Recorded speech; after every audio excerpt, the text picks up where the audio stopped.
اور امریکہ نے بھی اپنا بحری بیڑے بھیج دیے ہیں اور چین نے بھی بحری بیڑے بھیج دیے ہیں، اور بھارت کو بھی کہا تھا کہ آپ پہنچے وہاں پہ، تو بھارت نے بھی ہاں کر دی اور ساتھ میں آسٹریلیا سے بھی بلا لیا ہے۔ آج یہ خبر کنفرم ہوگی کہ آسٹریلیا نے اپنے بحری بیڑے بھیجنے کا اعلان کر دیا ہے، لیکن جیسے میں نے پہلے کہا تھا مجھے لگتا نہیں کہ آسٹریلیا اس آگ میں کودے گا۔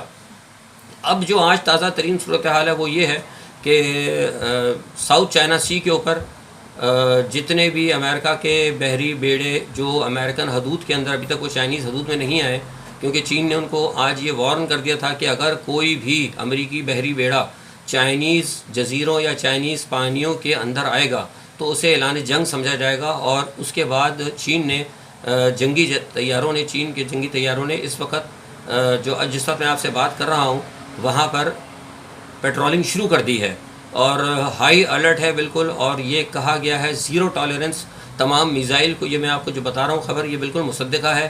میزائل اپ ڈیٹ کر دیے گئے ہیں، اپ گریڈ نہیں، اپ ڈیٹ کر دیے گئے ہیں، یاد رکھیے گا۔ اپ گریڈ کرنا کچھ اور چیز ہوتی ہے، اپ ڈیٹ کرنا، اپ ڈیٹ کر دیے گئے ہیں میزائل۔ اگر امریکہ نے ذرا بھی کوئی گڑبڑ کی یا کسی نے، بھارت تو خود کرتا نہیں، لیکن اگر کسی نے کوئی گڑبڑ کی تو آپ یقین کریں کہ وہ علاقہ چین کے میزائلوں کی بارش کی زد میں ہوگا۔ آپ کو یہ بات پہلے بھی میں نے بتائی تھی کہ چین نے ان علاقوں کی بحری ناکہ بندی کی ہوئی ہے۔ اگر وہاں پہ کوئی جنگ ہوتی ہے تو امریکہ کو اور ہندوستان کو نقصان ہوگا۔ یہ تمام صورتحال جو ہے یہ ہے، اور اس وقت یہ ٹینشن مزید بڑھ رہی ہے۔ اسی لیے میں نے آپ کو کہا تھا کہ چین کی امریکہ کی جنگ ہوتی ہے یا نہیں ہوتی یا ٹکراؤ ہوتا ہے، لیکن کم از کم چین کا اور بھارت کا ایسا براہ راست ٹکراؤ نہیں ہوگا بغیر امریکہ کے۔ بھارت کبھی چین سے نہیں لڑے گا، لیکن چین، پاکستان اور بھارت جو ہے اس معاملے میں ضرور ٹکرائیں گے۔ اس لیے میں آپ سے گزشتہ 2 مہینے سے کہہ رہا ہوں کہ پاکستان اور بھارت کی جنگ جو ہے نا، واقفان حال جو میرے دہلی میں، واشنگٹن میں جو ہے اور دوسری جگہوں پہ وہ یہ کہتے ہیں کہ جنگ بالکل کنفرم ہے۔ اب صرف اللہ کی ذات ہے، اگر وہ ٹال سکتی ہے تو آپ کو پتا ہے وہ تو اس کے لیے تو کچھ نہیں، وہ تو کون کہے گا، تو کیے ہوئے فیصلے تبدیل ہو جاتے ہیں۔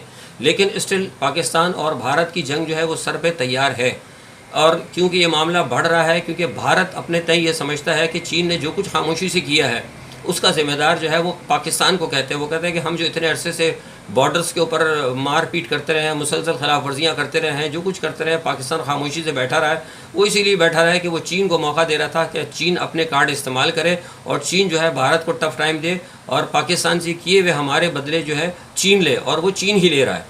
یہ مطلب وہاں پہ سفارتی، مطلب یہ تجزیہ کار نہیں کرے، سفارتی حلقوں کی یہ سوچ ہے، گورنمنٹ کی یہ سوچ ہے کہ پاکستان اسی لیے خاموش بیٹھا ہے کہ پاکستان نے چین کو چھوڑا تھا اور وہ چین کے لیے راہ ہموار کر رہا تھا کہ ہمارے بدلے چین لے گا۔ ایسا ہو سکتا ہے کہ مسئلے ایسے بھی ہوں گے، مجھے نہیں پتا۔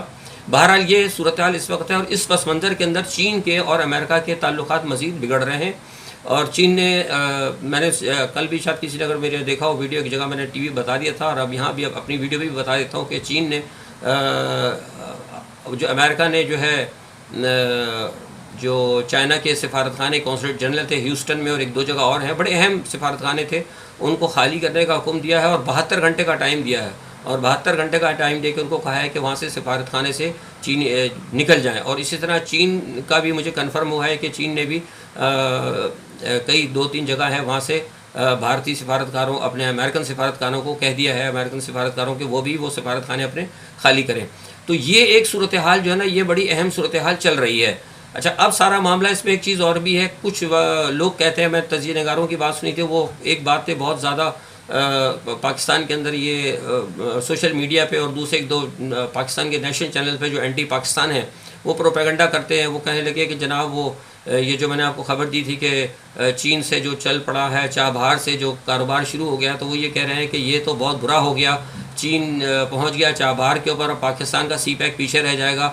یہ ایران نے پھر ایسی کوئی بات نہیں ہے، یہ پاکستان کے اندر مس پروپیگنڈا کیا جا رہا ہے، یہ بالکل غلط بات ہے۔ چابہار جو ابھی ہوئی ہے، جو شروع ہوئی ہے چابہار، وہ اس کے اندر چونکہ گنجائش تھی ایکٹیو ہونے کی تو اس کو فوری طور پر ایکٹیو کر لیا گیا ہے۔ دیکھیں آپ یہ مت سوچیں کہ جیسے چین پاکستان کا دوست ہے اور ساری دنیا اس وقت چین کا گھیراؤ کر رہی ہے، تو چین کو اس وقت جتنی جلدی جو بھی بندرگاہ، جو بھی چاہے وہ چابہار ہو یا وہ سی پیک ہو، جو جتنی جلدی اس کو اگر وہ ضرورت ہوگی استعمال کرنے کی تو ہمیں اس کا خیر مقدم کرنا چاہیے، جائے کہ ہم اس کے آگے مطلب پرابلمس کریٹ کریں۔ تو کچھ لوگ یہ پاکستان میں اس قسم کا پروپیگنڈا کیا جا رہا ہے، سچ کوئی ایسی بات نہیں ہے۔ یہ جو وہاں سے چابہار کو ابھی جو انہوں نے شروع کیا ہے، اس میں پاکستان کا، چین کا اور ایران کا مشترکہ مطلب رضامندی کے پر ہوا ہے، اور ایز سچ ایسی کوئی بات نہیں، یہ آپ بالکل ٹھیک ہے. یہ بات البتہ درست ہے کسی حد تک کہ سی پیک کے جو روکا گیا ہے اس کی وجہ جو ہے پاکستان کے سیاستدان ہے. دیکھیے پاکستان، میں نے آپ کو پہلے بھی کہا تھا کہ پاکستان جو ہے اپنا رخ چین سے جو ہے امریکہ سے چین کی طرف لے کے جا رہے ہیں، یعنی ایک سپر پاور سے دوسری سپر پاور کی طرف لے کے جا رہا ہے. تو پاکستان کے اندر جو مغرب کی بدماشی ہے اور جو مغرب کے سیاستدان اور جو مغرب کے پیڈ میڈیا ایجنٹ بیٹھے ہوئے ہیں، انہوں نے ہنگامہ کرنا شروع کیا، اور ان کی کوشش تھی کہ پاکستان کے اندر حالات خراب کیے جائیں، پاکستان کے اندر سیاسی ابتری پیدا کی جائے، معاشی ابتری پیدا کی جائے، مذہبی معاملات پیدا کی جائیں، انڈرسٹ پیدا کی جائے، تاکہ پاکستان جو ہے اپنے فیصلے نہ کر پائے. اس لیے وہ اس قسم کی حرکتیں کر رہے ہیں، اور کسی حد تک وہ کامیاب بھی رہے. سی پیک کا کام بہت حد تک رک گیا تھا، یہی وجہ ہے کہ سی پیک کے اوپر اب انہوں نے پاکستان کی گورنمنٹ نے ایک فوج کے حوالے کیا، اور ایک سربراہ بھی ہے، وہ بھی اس کی جو سربراہی سی پیک کی وہ بھی ایک فوج کے حوالے دی. اور یہاں بھی یہ بات کسی حد تک درست ہے. میں آپ کو بتا رہا ہوں کہ دباؤ اس قدر ہے کہ عمران خان اعلان کرنے کے باوجود ابھی تک سی پیک کا دورہ نہیں کر سکے. اس پس منظر میں یہ بات بہت اہم ہے. یہ بات تو آپ کو میں نے بتا دی. اور دوسری سب سے بڑی بات ایک اور جو ہے، میں اس میں یہ آپ کو بتاتا چلوں کہ یہ جو پاکستان کے حوالے سے ایک خبر اور آ رہی ہے کہ پاکستان کو یہ جو حالیہ جو موجودہ ہے صورتحال پاکستان کے اوپر جو ہے چین کا دباؤ ہے. اور کچھ اخبارات میں آج دیکھ رہا تھا کہ چین نے ناراضگی کا اظہار کیا ہے کہ پاکستان کے حوالے سے ایران کی خبریں، کچھ تجزیہ نگاروں کا. ایسی کوئی بات نہیں ہے. اصل میں مسئلہ یہ ہے کہ جب سے یہ یوٹیوب چینل کا شروع ہوا ہے معاملہ، تو اس میں بس لوگ شتر بے مہار کی طرح آ گئے ہیں. ہر آدمی جس کا کہ نہ کبھی کوئی سیاست سے کوئی تعلق تھا، نہ کبھی صحافت سے تعلق تھا، وہ لوگ آ گئے ہیں اور انہوں نے خبریں بنا کے ڈالنی شروع کر دی ہیں. یہ بھی بنیادی طور پر اس ملک کے خلاف ایک بہت بڑی سازش ہے. آپ کو یاد ہوگا کہ ابھی آج ہی سپریم کورٹ نے یہ یوٹیوبس کے حوالے سے بہت بڑا ایک ایکشن لیا. اس کی وجہ یہی ہے کہ پاکستان کے اندر جتنے بھی معاملات ہیں، چاہے وہ فوج کا ادارہ ہو، عدلیہ کا ادارہ ہو، کوئی بھی ادارہ ہو، ہر ادارے کو یوٹیوب چینل کے اندر ان کے خلاف پروپیگنڈا کیا جاتا ہے. آپ مجھے بتائیے کہ یورپ کے اندر یا امریکہ کے اندر کوئی بھی آدمی، کوئی بھی یوٹیوب کا چینل والا ہو یا کوئی بھی ہو، امریکہ یا برطانیہ کے اندر بیٹھ کے آپ ان کے خلاف بات نہیں کر سکتے. لیکن پاکستان کو لوگوں نے اتنا آسان سمجھ رکھا کہ ہر آدمی پاکستان میں ہی بیٹھ کر اور پاکستان کی فوج کو، پاکستان کی عدلیہ کو اور اداروں کو برا بھلا کہتا ہے. یہ سارا جو ہے یہ پری پلان ہے. دیکھیے میں اس بات کو آپ کو بتاتا چلوں. میں نے پہلے بھی کہا تھا کہ 3 شعبے ہیں. یہ اس وقت دیکھیے پاکستان جو گزر رہا ہے، یہ اس وقت آپ 5th جنریشن وار کے دور سے گزر رہے ہیں. 5th جنریشن وار فیئر کے اندر اس قسم کی چیزیں ہوتی ہیں. اس میں 3 چیزیں بہت اہم ہوتی ہیں. ایک تو ہوتی ہے کہ قوم کو 3 شعبوں کے اندر 5th جنریشن وار میں 3 شعبوں میں جو ہے نا 3 چیزوں پہ بہت زیادہ اٹیک کیا جاتا ہے. پہلا شعبہ ہوتا ہے کہ لوگوں کے ذہن کو منتشر کرتے ہیں سیاست پہ، منتشر کرتے ہیں مذہب پہ، اور منتشر کرتے ہیں ان کو دوسرے معاملات کے اندر. اور ان تینوں چیزوں کے لیے منتشر کرنے کے لیے سیاستدانوں کی بھی ضرورت ہوتی ہے، اس میں میڈیا کی بھی ضرورت ہوتی ہے، اور آپ کو دینی یا اسکالر یا مذہبی نام لحاظ اسکالروں کی بھی ضرورت ہوتی ہے. تو اب آج آپ دیکھ لیں، آپ کے سامنے ہے پاکستان میں کس قسم کے مذہبی اسکالر پکڑے جا رہے ہیں. کوئی توہین کے زمرے میں پکڑا جا رہا ہے. پاکستان کے اندر میڈیا کے جو لوگ ہیں جو باہر سے پیسے لے رہے ہیں وہ کہاں پکڑے جا رہے ہیں. ابھی حالیہ مطیع اللہ جان کی بات آئی تھی، تو میں نے کل بھی کہا تھا اور ایک جگہ میں نے ٹویٹ بھی کیا تھا کہ جس وقت یہ پاکستان نے یہ پروگرام بنایا تھا اپنا رخ تبدیل کرنے کا، تو یہاں پہ سارے کے سارے ویسٹرن اور بھارت کے اور NDS کے اس کے اوپر چلنے والے تمام ایجنٹ جو ہیں ایکٹیو ہو گئے تھے. وہ سارے شعبے میں موجود ہیں. جو میں نے آپ کو تینوں شعبے بتایا نا، وہ سیاست میں بھی ہیں، وہ میڈیا میں بھی ہیں، وہ مذہبی جماعتوں میں بھی ہیں. وہ سب ایکٹیو ہو گئے. ان کا پلان تھا کہ ہم کچھ اداروں کو بدنام کرنے کے لیے ساتھ ساتھ جس طرح کی BLA کرتی ہے اور دوسری تنظیمیں کرتی ہیں کہ کچھ لوگوں کو اغوا کر لیا اور مار دیا. یہ میں نے آج سے 2 دن پہلے یہ بات کہی تھی. تو اتفاق کی بات ہے کہ وہ اسی دوران یہ مطیع اللہ جان صاحب کا بھی ڈرامہ ہو گیا. اب یہ بھی مجھے ڈرامہ ہی لگتا ہے. دیکھیے مجھے نہیں لگتا کہ اٹھا کے وہ لے جائیں گے. عجیب ہی تماشا ہے، سمجھ سے باہر ہے. ایک ایسی ایجنسی جو کہ اپنے بندوں کو افغانستان سے لے آئے، عزیر جان بلوچ کو کسی اور ملک سے لے آئے، کسی کو کلبھوشن کو جا کے ایران سے پکڑ لے. وہ اپنے ملک میں یہ چھوٹے موٹے لوگوں کو جو کہ اپنے آپ کو غدار بنے پھرتے ہیں ان کو اٹھا کے سر عام پکڑے گی. مجھے نہیں لگتا کہ ہماری فوج یا پاکستان کے ادارے چوہوں کو مارنے کے لیے توپوں کا استعمال کریں. آپ بس میرا اشارہ سمجھ گئے ہوں گے. یہ چوہے، یہ پلانٹڈ چوہے ہیں، یہ سارے کے سارے. ابھی وہ میں نے حامد میر صاحب کو اور دوسرے لوگوں کو جتنے اینٹی پاکستان ہیں وہ سب متحرک ہو گئے ہیں اور اگلوا رہے ہیں دیکھیے ایک بات یاد رکھیں کہ اس وقت جیسے میں نے آپ کو پہلے کہا کہ پاکستان اس وقت جو ہے بہت سخت ہائبرڈ وار کے نرغے میں ہے، اندر سے اور باہر سے دونوں طرف سے پاکستان پہ پریشر بہت ہے. ٹھیک ہے جی، میں آپ کو بار بار کہتا رہا ہوں اور یہی صورتحال اس وقت چل رہی ہے. آج آپ نے دیکھا کہ وہ نیب کے حوالے سے بھی، کیونکہ وہ وقت بڑا کم ہے، شاید 1-2 منٹ میری ویڈیو زیادہ ہو جائے، آپ دیکھ لیے گا. نیب کے حوالے سے بھی آپ نے دیکھا جو باتیں آپ کو میں کرتا رہا ہوں، نیب نے ان کو خواجہ برادران کو چھوڑ دیا. تو آج بلاول صاحب نے فرمایا کہ جناب نیب کو ختم کر دو. بھائی مجھے بتائیے، کئی دفعہ تو سپریم کورٹ کہہ چکی ہے پاکستان کے حوالے سے بھی کہ پاکستان کے اندر وزیر اعظم ناکام ہے. کئی دفعہ اور شعبوں پہ تو کیا سپریم کورٹ کے کہنے پہ فوری طور پر وزیر اعظم کو ہٹا دیا گیا یا شعبے بند کر دیے گئے؟ سپریم کورٹ کے کہنے کا مقصد یہ تھا کہ اگر نیب اس طرح کام کرے گی تو نیب کو کام کرنے کی ضرورت نہیں ہے. بھئی آپ مجھے بتائیے کہ نیب کے موجودہ جو ہیں چیئرمین اور سابقہ چیئرمین کو کنہوں نے لگایا؟ ان کو لگانے والے تو سارے پیپلز پارٹی والے ہیں.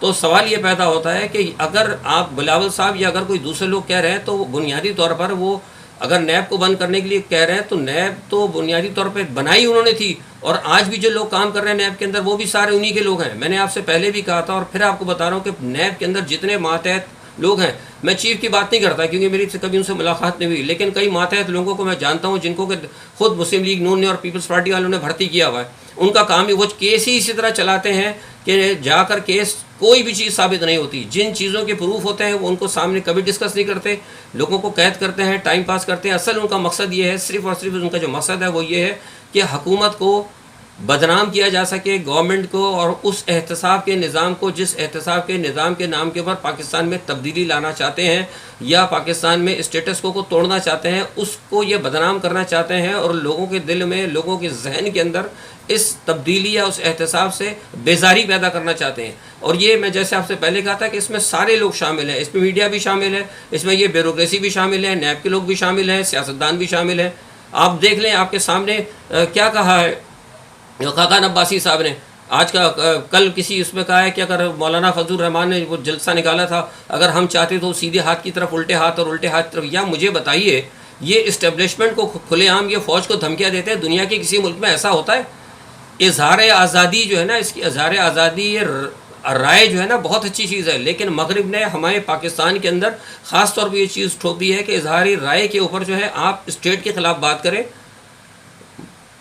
اسلام کے خلاف بات کریں، نبیوں کے یا دین کی توہین کریں، تو یہ تو آزادی رائے نہیں ہے. تو یہ تو اب لوگوں کو خود سوچنا ہوگا کہ کیا آزادی رائے کے اوپر آپ اس طرح لوگوں کا استحصال کریں گے، آزادی رائے کے اوپر آپ اپنے اداروں کو برا کہیں گے؟ اگر اس طرح ہونے لگا تو یقین کریں پھر پاکستان کے اندر جنگل کا قانون آئے گا. ٹھیک ہے نا. اب ایک بات آخر میں اور آپ کو یہ بتا دوں کہ جو میں چین اور اس کی بات کر رہا تھا آپ کو اسرائیل کی، وہ بس میں وقت بڑا چھوٹا ہوتا ہے، اس میں ایک اہم نیوز آپ کو دیتا چلوں.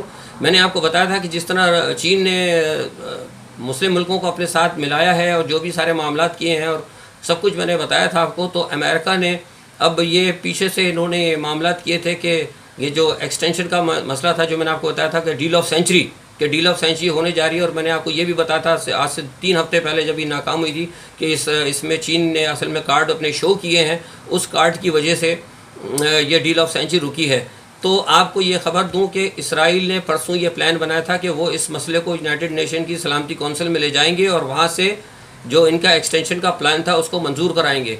کل جو ہے چین نے کھل کر اسرائیل کو کہہ دیا ہے کہ اگر اسرائیل نے یونائٹڈ نیشن کی سلامتی کونسل سے گریٹر اسرائیل یا ایکسٹینشن پلان کو اگر اس نے سلامتی کونسل سے منظوری لی تو چین اس کو ویٹو کرے گا. یہ بہت بڑی بات ہے، میں آپ کو بتا رہا ہوں، یہ بہت بڑی عالم اسلام کے لیے خبر ہے. بڑی خوشی کی بات ہے کہ وہ چین جس سے کہ ہمیں کسی کو کوئی امید نہیں تھی، تمام مسلم ممالک، تمام OIC جو آج تک وہ کام نہ کر سکے فلسطین کے لیے، وہ کام آپ کے اس دوست ملک چین نے کر دکھایا. یہاں مجھے وہ ایک روایت یاد آتی ہے، پتہ نہیں وہ صحیح ہے کہ غلط، لیکن اس کے صحیح ہونے کی مجھے آج یہ تردید مل رہی ہے کہ جب سرکار دو عالم صلی اللہ علیہ وسلم نے کہا تھا مسلمانوں سے کہ علم حاصل کرو خواہ تمہیں چین جانا پڑے، تو میرے دل نے یہ کہا تھا کہ جس ملک کا سرکار کی زبان سے نام نکل جائے کہ وہاں چلے جاؤ. پتہ نہیں وہ چین اس وقت تھا کہ نہیں تھا، لیکن لوح محفوظ پر یہ فیصلہ ہو گیا ہوگا، فرشتوں سے کہہ دیا ہوگا کہ لکھ دو کہ ایک ملک چین ہوگا اور وہ مسلمانوں کو سکھائے گا اور مسلمانوں کی مدد کرے گا. تو آج وہ چین نے کام کر دکھایا ہے. یہ میرا ایمان ہے. میں نے پہلے بھی کہا تھا کہ مسلمانوں کو مذہبی طاقتوں سے تو خطرہ ہو سکتا ہے، بے دین لوگوں سے شاید خطرہ نہ ہو۔ آج کی ویڈیو شاید ہو سکتا ہے لمبی ہو گئی ہو، میں اسی کے ساتھ آپ سب سے اجازت چاہتا ہوں۔ اپنا بہت خیال رکھیے گا۔ اگلی ویڈیو میں انشاءاللہ آپ سے اور بہت اہم چیزیں ڈسکس کروں گا۔ اللہ حافظ۔